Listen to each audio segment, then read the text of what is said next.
गोपाल कृष्ण भगवान की जय. राजा परीक्षिताला आता शुकमुनी गजेंद्र मोक्षाची कथा सांगतात. मग गजेंद्र मोक्ष म्हणजे काय, गजेंद्र म्हणजे काय, मोक्ष मिळणे म्हणजे काय आणि गजेंद्र कशाचं प्रतीक आहे हे आपण या कथेतून ऐकणार आहे.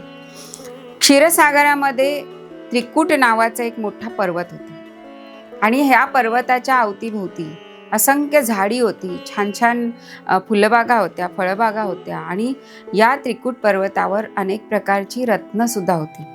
मोठमोठी अरण्य बाजूला होती. या अरण्यामध्ये गजेंद्र नावाचा एक हत्ती राहत होता. आता हत्ती, गजेंद्र म्हणजे काय, तर गज म्हणजे हत्ती आणि गजेंद्र म्हणजे हत्तींचा राजा. असा तो सगळ्या आपल्या परिवारासकट तो तिथे राहत होता. अनेक हत्तीने होते, त्याची पिल्लं होती, सगळं त्याचा परिवार या त्रिकुटाचल पर्वताच्या पायथ्याशी राहत होता.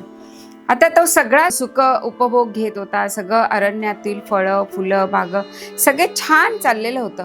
आणि हा गजेंद्र इतका तिथे प्रसिद्ध होता की आजूबाजूचे जे प्राणी होते, जसे हरिण आहे, ससा आहे, हे पण त्याच्या आश्रयाला येऊन राहत असत. म्हणजे जे काही श्वापद आहेत, जे काही शक्तिशाली प्राणी आहेत, त्यांच्यापासून बचाव करण्यासाठी हे जे प्राणी होते छोटे छोटे, ते गजेंद्राच्या आश्रयाला राहत होते. म्हणजे थोडक्यात काही हा तर प्राण्यांचा राजा, हत्तींचा राजा गजेंद्र हा तिथे आपल्या परिवारासह राहत होता. सुंदर एक सरोवर होतं तिथे, छान सगळं सुंदर होतं. आता उन्हाळ्याचे दिवस आले. उन्हाळ्याच्या दिवसात काय झालं की यांना तहान लागली.